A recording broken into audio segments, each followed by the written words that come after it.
everyone.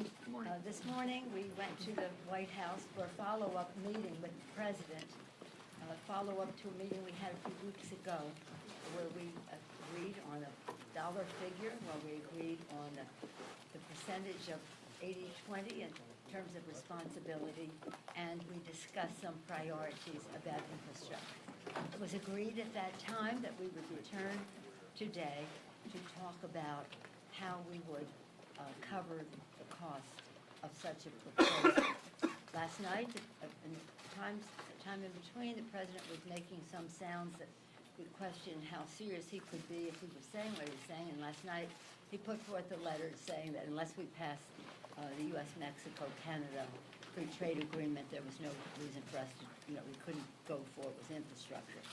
We didn't see those two as related, but the fact is, hopeful, optimistic, and seeing the necessity for a big infrastructure initiative for our country, we went in the spirit of bipartisanship to find common ground with the President on this. He came into the room, made a statement that he made was, I won't even characterize it, but I will say this, and what I said after he left.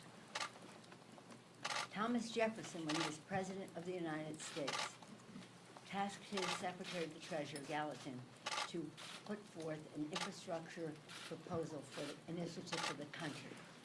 It would follow the Lewis and Clark expedition, the Louisiana Purchase. It would be about the Erie Canal, Cumberland Road, things like that to build into America.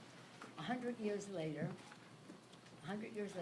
Teddy Roosevelt did his infrastructure big initiative, and it was called the Establishment of the National Park Service, the green infrastructure of America. We had hoped that we could give this president an opportunity to have a signature infrastructure initiative to create jobs, to improve the quality of life, to just do so much for our country on the ongoing. Not only the jobs are created by building, but the commerce it will promote.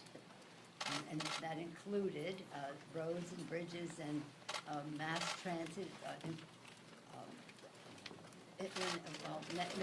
broadband into rural America and other underserved areas, clean water, wastewater, all of the things that have enormous needs. The American Society of Civil Engineers says it's in the trillions, the deficit we have.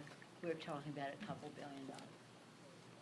For some reason, maybe it was lack of confidence on his part, that he really couldn't match the greatness of the challenge that we have. Wasn't really respectful of the Congress and the White House working together. He just took a pass, and it just makes me wonder why he did that. In any event, I pray for the President of the United States, and I pray for the United States of America. I'm pleased to yield now to the distinguished Democratic leader of the Senate, Mr. Schumer.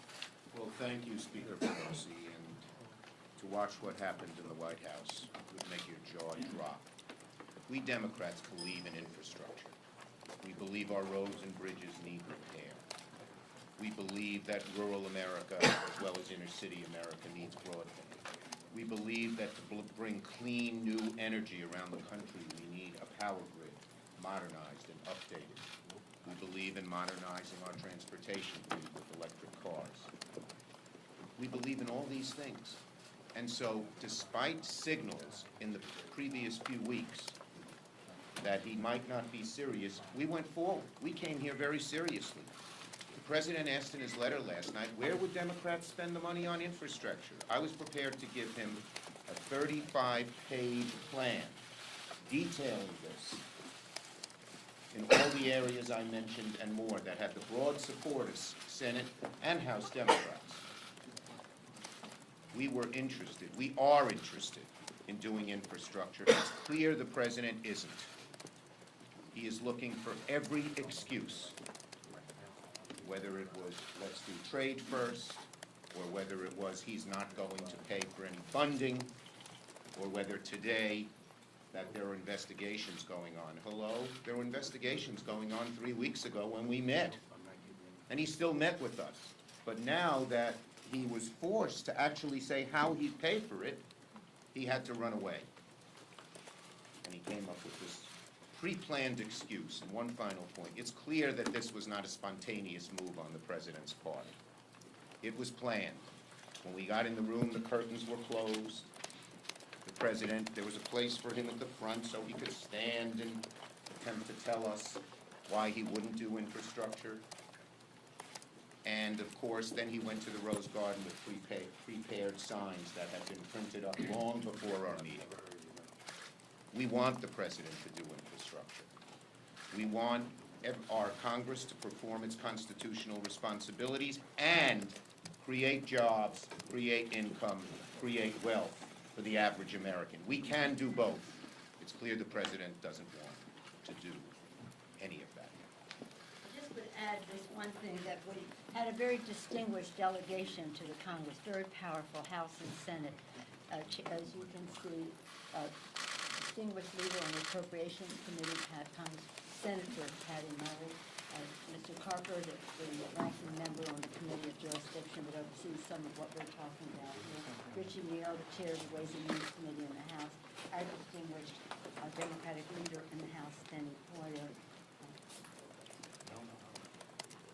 Where's Dick Durbin? Is he this one?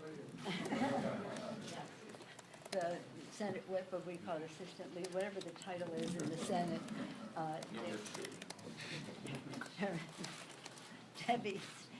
Debbie Stabenow of Michigan, a leader on all of these issues in her committees in the Congress. Our Assistant Speaker, Mr. Ben-Ray Lujan of Mexico. Our distinguished Whip of the House, Democratic Whip of the House, Mr. Fiven. The chair of the, I love saying chair, the chair of the Transportation Infrastructure Committee, appropriate for this discussion, Mr. DeFazio, and the top Democrat on the Finance Committee in the United States Senate, Ron Wyden. So we came equipped with commitment, with knowledge, with a shared vision of creating a great jobs initiative for our country, and spirit of President Eisenhower when he instituted the highways, the interstate highway system.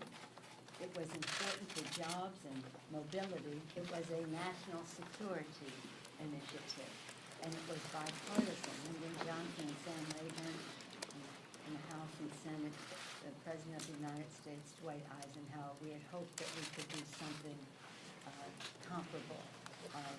Unfortunately, the President isn't ready for that. Thank you all very much. Speaker Pelosi, the President's engaged in a cover-up. Why not be for an impeachment?